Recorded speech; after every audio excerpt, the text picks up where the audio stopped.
जी हाँ दोस्तों, India versus England के बीच खेले जा रहे चौथे और आखिरी टेस्ट मैच के बीच काफ़ी कुछ देखने को मिला, क्योंकि आज के मैच में यानी आज के सेशन डे 2 में हमें देखने को मिला कि ऋषभ पंत के बल्ले से शानदार शतकीय पारी आई। उनका बखूबी साथ दिया दूसरे छोर पर खड़े वॉशिंगटन सुंदर ने, क्योंकि उन्होंने भी 60 रनों की पारी खेली, लेकिन शुरुआत जो दिलाई थी वो आई थी रोहित शर्मा के बल्ले से। भले ही 1 रन से चूक गए हों रोहित शर्मा, जहाँ पर 49 रनों की पारी खेली हो, लेकिन काफ़ी कमाल की पारी थी रोहित शर्मा की। देखा जाए सोशल मीडिया पर तो रोहित शर्मा की तारीफ हो ही रही थी, लेकिन उसी तारीफ के हकदार अब ऋषभ पंत और वॉशिंगटन सुंदर भी हैं। बता दें दोस्तों कि जो लोग अभी तक इस बातों को लेकर कह रहे थे कि मैदान में पिच ना जाने कैसी है, जहां पर बल्लेबाजों के लिए अनुकूल नहीं है, इंग्लैंड के गेंदबाजों को खासा दिक्कतें हो रही हैं, वहां के बल्लेबाज रन नहीं बना पा रहे हैं, यहाँ तक कि इंडिया के बल्लेबाज भी रन नहीं बना पा रहे थे, लेकिन आज ऋषभ पंत की पारी और वॉशिंगटन सुंदर और रोहित शर्मा की पारी ने सबके मुंह पर ताला लगा दिया है। जी हाँ दोस्तों, पारी देखेंगे तो आप भी इनके फैंस तो हो ही जाएंगे। अगर आप इनके फैंस हैं तो आप इनको डबल पसंद करने लग जाएंगे। लेकिन ये देखने को मिला कि ऋषभ पंत, चाहे वो टेस्ट हो, T20 हो, वनडे हो, बस ये किसी भी फॉर्मेट हो, इनको कोई मतलब नहीं। ये अपने ही हिसाब से अपने अकॉर्डिंग ही बल्लेबाजी करते हैं, जो सचमुच शानदार रही।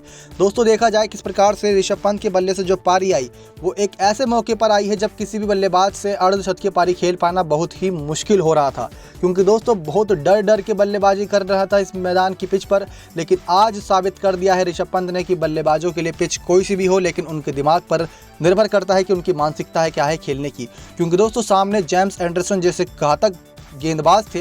कहा तो ये भी गया दोस्तों कि जेम्स एंडरसन ने जब अपना डेब्यू किया था इंटरनेशनल क्रिकेट में, तब ऋषभ पंत सिर्फ 5 साल के थे, लेकिन अब देखा जाए तो 600 विकेट से प्लस ले चुके जेम्स एंडरसन की गेंदों पर इतने लंबे हिट मारे ऋषभ पंत ने, जिसकी सब कोई तारीफ कर रहा था, यहाँ तक कि कमेंटेटर भी काफ़ी तारीफ कर रहे थे। तो चलिए दोस्तों आपको बताते हैं स्कोर कार्ड के बारे में, जिसके लिए आप एक्साइटेड हैं। स्कोर कार्ड में काफ़ी कुछ घटा है दोस्तों, क्योंकि पहली इनिंग में इंग्लैंड ने कल यानी कि पहले दिन खेले थे तो उसमें 205 रन 10 विकेट यानी कि ऑल आउट हो गए थे सिर्फ 205 रनों पर। उसके बाद भी चर्चा यही जारी रही कि मैदान बल्लेबाजी के लिए नहीं सही है, जहां पर स्पिनरों को फ़ायदा मिल रहा है। और देखने को मिला कि स्पिनर यानी कि हमारे अक्षर पटेल और रविचंद्रन अश्विन ने अच्छी गेंदबाजी करते हुए दोनों की गेंदबाजियों को मिलाकर कुल 7 विकेट झटके थे। यहाँ पर 4 विकेट अक्षर पटेल ने और अश्विन ने भी 3 विकेट ली थी। सिराज के नाम 2 विकेट रही तो वॉशिंगटन सुंदर ने भी 1 विकेट ली थी। लेकिन देखा जाए तो इंग्लैंड की तरफ से सबसे अच्छी बल्लेबाजी स्टोक्स के बल्ले से 121 गेंदों पर 55 रन की पारी आई थी, लेकिन इतनी काम नहीं करी, क्योंकि 205 रनों पर ऑल आउट हो गई टीम पहले ही दिन। आज के दिन देखिए दोस्तों क्या हुआ, जहाँ पर इंडिया की बल्लेबाजी आई, कल ही आ गई थी, लेकिन जहां पर शुभमन गिल 3 गेंदों का सामना करते हुए 0 पर आउट हो गए थे। उसके बाद आज जब शुरुआत हुई दिन की तो मैदान पर थे रोहित शर्मा और चेतेश्वर पुजारा, जहां पर रोहित शर्मा अलग मानसिकता के साथ मैदान पर उतरे थे। 144 गेंदों का सामना करा रोहित शर्मा ने, क्योंकि दूसरे छोर से लगातार विकेट गिर रहे थे। भले से ही ऋषभ पंत के बल्ले शतकीय पारी आई हो, लेकिन उससे पहले काफ़ी कुछ घटा था मैदान पर, क्योंकि चेतेश्वर पुजारा जो 66 गेंदों का सामना किए थे 17 रन ही बना पाए थे। जैक लीच ने उनकी विकेट ले ली, जिसके चलते टीम काफ़ी मुसीबत में फंस गई, क्योंकि चेतेश्वर पुजारा टेस्ट टीम की एक तरीके से रीढ़ की हड्डी के तौर पर जाने जाते हैं। अगर ये आउट हो गए तो समझ लो काफ़ी कुछ बिखर जाता है। लेकिन उसके बाद भी हमारे किंग कोहली बचे हुए थे, तो किंग कोहली जब मैदान पर आए तो किंग कोहली से उम्मीद ये की जा रही थी कि आज इनके बल्ले से शतकीय पारी आएगी।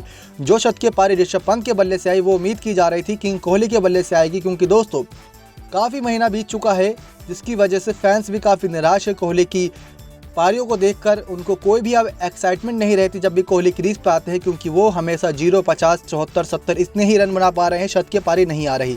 जिस चीज़ के लिए विराट कोहली ज़्यादा फेमस हुए थे उनकी शतकीय पारी के लिए, क्योंकि एक समय ऐसा भी था और अब भी यही कहा जाता है कि अगर सचिन तेंदुलकर जो क्रिकेट के भगवान कहे जाते हैं, उनकी अगर 100 सेंचुरी की बराबरी कोई खिलाड़ी कर सकता है तो वो इस समय मौजूदा के समय में रोहित शर्मा या फिर विराट कोहली, जहाँ विराट कोहली का नाम सबसे ऊपर आता है, क्योंकि उनके नाम काफ़ी शतक है।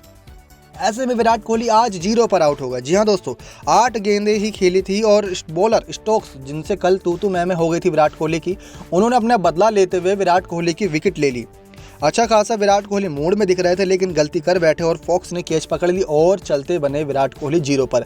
इसी के साथ दोस्तों विराट कोहली के नाम एक शर्मनाक रिकॉर्ड दर्ज हो गया, क्योंकि दोस्तों विराट कोहली ने देखा जाए तो तो 8 बार 0 पर आउट होने का रिकॉर्ड बना लिया है टेस्ट क्रिकेट में, क्योंकि ये रिकॉर्ड पहले महेंद्र सिंह धोनी के नाम पर था, अब उसी की बराबरी कर ली है एज अ कैप्टन के रूप में, क्योंकि 60 मैचेस की कप्तानी में जहां पर अच्छी खासी जीत भी दिलाई है, लेकिन उसी में 8 बार 0 पर आउट हो चुके हैं। 8 बार 0 पर महेंद्र सिंह धोनी भी आउट हुए हैं और 8 बार 0 पर विराट कोहली भी आउट हुए हैं। ऐसा खबरों के मुताबिक बताया जा रहा है कि ये शर्मनाक रिकॉर्ड है जो अब विराट कोहली के नाम भी दर्ज हो चुका है।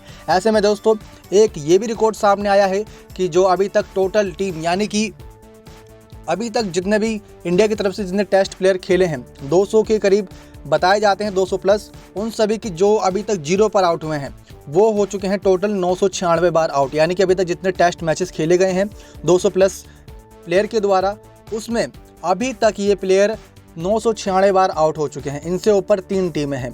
तीनों टीमों के नाम दोस्तों हमने अपनी पिछली वीडियोस में बता रखे हैं, आपको देखना हो तो आप देख सकते हैं। लेकिन इंडिया के नाम अब एक शर्मनाक रिकॉर्ड ये भी दर्ज होने वाला है कि अगली जो 4-0-0 विकेट आएगी, जैसे शुभमन गिल 0 पर आउट हो गए थे, विराट कोहली 0 पर आउट हो गए, कुछ ऐसी अगर 2-4 विकेट और आती 0 रन पर आउट होने की बल्लेबाजों की या गेंदबाजों की, तो 1000 बार 0 पर आउट होने का टेस्ट क्रिकेट में अपने नाम रिकॉर्ड दर्ज कर लेगी इंडिया की टीम।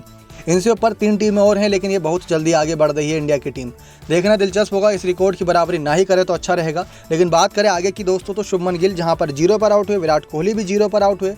इसी के साथ दोस्तों अब बात करें उन खिलाड़ियों की जिन्होंने आज के मैच में रंग जमा दिया, तो सबसे ऊपर नाम तो रोहित शर्मा का ही आ रहा है, क्योंकि रोहित शर्मा ने उस घड़ी में मैदान पर खड़े रहे जब सुबह की शुरुआत हुई थी।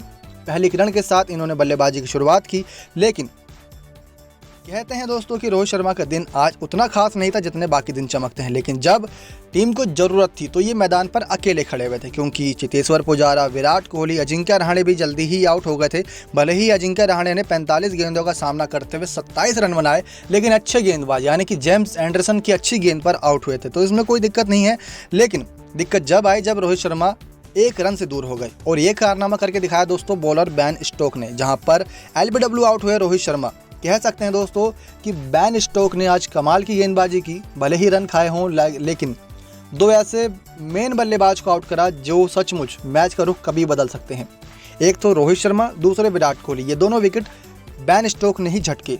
इसी के साथ दोस्तों अब यहाँ पर पारी रोहित शर्मा, अजिंक्य रहाणे, विराट कोहली, चेतेश्वर पुजारा की खत्म हो गई, तो मैदान पर थे ऋषभ पंत और रविचंद्रन अश्विन। रविचंद्रन अश्विन अच्छे मूड में दिखते हैं दोस्तों, ये पहले भी कारनामा कर चुके हैं, सेंचुरी यानी कि शत की पारी खेल चुके हैं। ऐसे में अगर ऋषभ पंत का साथ देते तो शायद ऋषभ पंत और तेजी से खेलते, लेकिन ऋषभ पंत नहीं डगमगाए। उनको नहीं मतलब था दूसरे छोर पर क्या हो रहा है, इनको अपनी पारी से मतलब था। जहां पर 32 गेंदों का सामना करते हुए 13 रन बना पाए थे रविचंद्रन अश्विन, और बॉलर जैक लीच की गेंद पर आउट होगा, जहां कैच पकड़ी ओली पॉप ने। 2 चौके मारे थे दोस्तों रविचंद्रन अश्विन ने। अब दूसरे छोर पर पंत खड़े थे, वो देख रहे थे किस प्रकार से कब इंडिया की टीम लीड ले, यानी कि कब 205 रन का आंकड़ा पार करे जो इंग्लैंड ने पहली इनिंग में बनाए थे।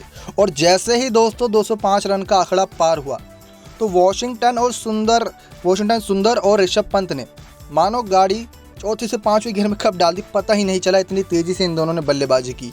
दोस्तों आप यकीन नहीं मानेंगे कि ऋषभ पंत ने 118 गेंदों का सामना करते हुए 101 रन बनाए। दोस्तों हम बात टेस्ट क्रिकेट की कर रहे हैं, ना कि ओडीआई या T20 की। 118 गेंदों का सामना करते हुए 101 रन बनाए। सचमुच कमाल की पारी खेली, क्योंकि तब नई गेंद भी मैदान पर आई थी। नई गेंद से जेम्स एंडरसन विकेट लेने के लिए जाने जाते हैं, उनको थमाई, यानी कि जब नई गेंद मैदान पर आई तो सबसे पहला ओवर जेम्स एंडरसन को ही दिया था कि लीजिए आप विकेट लेके दीजिए। लेकिन उसके बाद ऋषभ पंत तो अलग ही मूड में दिखाई दिए, क्योंकि उसी ओवर में चौके छक्कों की बरसात की, जहां पर कुल मिला के ऋषभ पंत ने 13 चौके और 2 छक्के मारे। लेकिन जो दोस्तों इसमें खास बात यह है कि आपने देखा होगा वीरू पाजी को, यानी वीरेंद्र सहवाग को, जब भी वो शत के पारी खेलते थे तो खास बात ये रहती थी कि उनका आखिरी के जो कुछ रन होते थे वो बाउंड्री के जरिए आते थे। उन्होंने इंटरव्यू में भी खुलासा किया था कि मैं रिस्क लेना ही नहीं चाहता सिंगल डबल से, या तो इसे छक्का मार के सेंचुरी करूंगा या फिर आउट हो जाऊंगा, इससे ज़्यादा क्या होगा। तो कुछ यही जज्बा, यही सब कुछ हमें आज ऋषभ पंत के अंदर देखने को मिला, क्योंकि ऋषभ पंत ने जब इनको सेंचुरी के काफ़ी करीब थे, 94 पर थे, तो शानदार छक्का लगाया और इनकी शत के पारी हो गई। यकीन नहीं मानेंगे दोस्तों, छक्का इतना शानदार था कि इनकी तारीफ हुई, और कई सारे क्रिकेटिंग शॉट ऐसे खेले जो आपको T20 में नहीं देखने को मिलते होंगे। मैदान पे खड़े सभी खिलाड़ी इंग्लैंड के भी चौकन्ने रह गए कि आखिर ऋषभ पंत को हो क्या गया। सभी के चेहरों पर एक हल्की सी मुस्कान थी कि आखिर इस बल्लेबाज को रोका कैसे जाए। उस बल्लेबाज को रोकने के लिए इनके पास कोई तोड़ नहीं था, लेकिन ऋषभ पंत का बल्ला लगातार चलता ही रहा। 85 के स्ट्राइक रेट से ऋषभ पंत ने अच्छी बल्लेबाजी की, लेकिन तारीफ के हकदार वॉशिंगटन सुंदर भी हैं, क्योंकि ये तारीफ इनकी कल भी होगी अगर इनके बल्ले से रन आएंगे। क्योंकि दोस्तों अब मैदान पर अगले दिन यानी डे 3 के लिए मैदान पर खड़े हैं इंडिया के दो ऐसे खिलाड़ी जो सचमुच युवा चेहरे के रूप में है। इनके पास बहुत ही सुनहरा मौका है और इस सुनहरे मौके को दोनों हाथों से लपक रहे हैं, क्योंकि वॉशिंगटन सुंदर के बल्ले से 117 गेंदों में 60 रन की पारी आ चुकी है। ये पारी जब आई थी जब ऋषभ पंत का चौथा पांचवा गेयर चालू था। एक तरफ से ऋषभ पंत लगे हुए थे, दूसरी तरफ से वॉशिंगटन सुंदर। इन दोनों ने ठान रखी थी कि लीड मिलने के बाद से ही रन के गति को बढ़ा दिया जाएगा, तो काफ़ी तेज़ी से इन्होंने रन बनाना शुरू कर दिया। तो इसी के बाद वॉशिंगटन सुंदर 117 गेंदों में 60 रन बना चुके हैं। 8 चौके हैं इसमें शामिल, जहाँ पर 51 की स्ट्राइक रेट से ये बल्लेबाजी कर रहे हैं। अक्षर पटेल दूसरे छोर पर खड़े हैं और 34 गेंदों का सामना किया है। 11 रन इन्होंने बना दिए हैं। दोस्तों देखा जाए तो अभी 94 ओवर हो चुके हैं और 7 विकेट के नुकसान पे इंडिया की टीम है। 89 रन की इंडिया की टीम ने लीड ले ली है डे 2 के दिन, लेकिन देखना दिलचस्प होगा कि क्या अब ये स्कोर और भी आगे जाएगा, क्या ये 350 के पार करेगा या फिर उससे आगे जाएगा, या फिर इंग्लैंड के गेंदबाज कुछ और नई तकनीक नई प्लानिंग के साथ मैदान पर उतरेंगे अगले दिन। ऐसा कुछ भी होता है दोस्तों तो सामने सिर्फ एक ही तस्वीर नज़र आती है, अक्षर पटेल और रविचंद्रन अश्विन। क्योंकि जब बल्लेबाजी का मौका मिलेगा इंग्लैंड को तो एक बार फिर से उम्मीद यही करेंगे कि अक्षर पटेल और रविचंद्रन अश्विन इंग्लैंड की टीम की कमर तोड़ के रख देंगे और इनको बहुत जल्द आउट करके इस लीड को बरकरार रखते हुए ये भी मैच जीतकर इस सीरीज़ को अपने नाम कर लेंगे पूर्ण रूप से। लेकिन ड्रॉ के चांसेस बन सकते हैं, देखना दिलचस्प होगा क्योंकि अभी बाकी हैं 3 दिन। दोस्तों गेंदबाजों की बात करें इंग्लैंड की तो जेम्स एंडरसन जो कि सबसे बेहतरीन गेंदबाज माने जाते हैं इंग्लैंड की तरफ से, उन्होंने 20 ओवर कराते हुए 11 मैडन ओवर डाले, 40 रन भी दिए, लेकिन 3 विकेट झटके। कह सकते हैं काबिल तारीफ वाला काम किया। लेकिन दोस्तों इन्होंने जो 3 विकेट लिए उसमें से एक खिलाड़ी हैं शुभमन गिल जो तो पहले दिन ही आ गए थे, दूसरे खिलाड़ी हैं अजिंक्य रहाणे और तीसरे खिलाड़ी ऋषभ पंत। ऋषभ पंत को रोकने का काम सिर्फ जेम्स एंडरसन ही कर सकते थे, वो करके दिखाया उन्होंने और अपने कप्तान को खुश कर दिया। लेकिन तब तक ऋषभ पंत अपना काम कर चुके थे। कोहली ने भी बाहर आके ताली बजाई, सभी टीम के मेंबर काफ़ी खुश थे। दूसरी तरफ बेन स्टोक्स ने भी 2 घातक विकेट लिए विराट कोहली और रोहित शर्मा के रूप में। 22 ओवर कराते हुए 6 मैडन ओवर कराए, लेकिन 73 रन इनके ओवर में आए, हाईएस्ट रन आए इनके ओवर में। अब उसके बाद दोस्तों जैक लीच, इनसे उम्मीद थी कि ये अच्छा कर सकते हैं क्योंकि जब अक्षर पटेल और अश्विन इंडिया की टीम से अच्छा कर रहे हैं तो जैक लीच से भी उम्मीद थी इंग्लैंड की टीम को कि अच्छा कर लेंगे। लेकिन जो अभी तक बोल रहे थे कि पिच बेकार है, पिच पे रन नहीं बनते, वो एक बार फिर से दोस्तों बता दें कि इंग्लैंड के गेंदबाज ही वही गेंदबाज हैं जो पहले दूसरे तीसरे टेस्ट मैच में थे। अब वही बल्लेबाज भी इंडिया के ही हैं, लेकिन आज कमाल कर दिया। इसी के साथ दोस्तों जैक लीच ने 23 ओवर में 5 मैडन ओवर डाले और 66 रन देते हुए 2 विकेट झटके। डोमिनिक बीस ने 15 ओवर डाले, 1 मैडन के साथ 56 रन दिए। जो रूट ने भी आज ओवर डाले, लेकिन इनका नसीब पिछले टेस्ट की तरह नहीं रहा। इनके हाथ एक भी विकेट नहीं लगी। इनको उम्मीद थी कि इनको विकेट मिल जाएगी, लेकिन 14 ओवर कराते हुए 1 मैडन ओवर डाला, 46 रन दिए और विकेट हाथ नहीं लगी। तो दोस्तों आपके हिसाब से क्या इंडिया की टीम क्लीन जीत हासिल कर लेगी या इंग्लैंड टक्कर देने वाली है अगली इनिंग में जो इनकी बल्लेबाजी आएगी, क्योंकि इंडिया की टीम की 3 ही विकेट बाकी हैं। तो ऐसे में दोस्तों नज़र रहने वाली है अब इंग्लैंड के बल्लेबाजों के ऊपर। देखना दिलचस्प होगा कि किस रणनीति के साथ इंग्लैंड के बल्लेबाज उतरते हैं, क्योंकि पिछले मैच में जैसन जोए को रोक लिया गया था, लेकिन दोस्तों जो रूट को रोक लिया गया था, लेकिन इस बार जो रूट को रोक पाना क्या फिर से काम हो पाएगा वही, क्योंकि जो रूट काफ़ी ज़्यादा अनस्टॉपेबल रहे हैं इंडिया के सामने। सबसे ज़्यादा रन भी जो रूट भी मारते नज़र आए हैं और बेन स्टोक भी फॉर्म में नज़र आए हैं, क्योंकि as a allrounder Ben Stoke ने पहले इनिंग में 55 रन मारे, उसके बाद 2 विकेट भी झटक लिए, तो सचमुच काबिल तारीफ वाली बात है। लेकिन दोस्तों आपको इन सब से हट के थोड़ी और बातें बता दें तो काफ़ी कुछ रिकॉर्ड्स टूटने के नाम थे आज। लेकिन विराट कोहली के बल्ले से अगर शतकीय पारी आती तो एज अ इंडियन टीम के कैप्टन के रूप में विराट कोहली हाईएस्ट मैचेस जीत के साथ हाईएस्ट शतकीय पारी बना लेते as a Indian captain. Mahendra Singh Dhoni, Sourav Ganguly और भी कई दिग्गज खिलाड़ियों के साथ इनका नाम जुड़ जाता और उस लिस्ट में इनका नाम सबसे ऊपर होता, लेकिन नहीं आया विराट कोहली के बल्ले से 100 रन की बात छोड़िए, इनके खाता भी नहीं खुला। दोस्तों ऐसी और अपडेट आपके सामने फिर लाने वाले हैं, अगले दिन के साथ हाजिर होंगे। आशा करते हैं आपको वीडियो पसंद आई होगी। एक लाइक कर दीजिएगा, साथ ही साथ चैनल को सब्सक्राइब करना नहीं भूलेगा ऐसी और लेटेस्ट अपडेट के लिए। नेक्स्ट 9 स्पोर्ट्स की रिपोर्ट।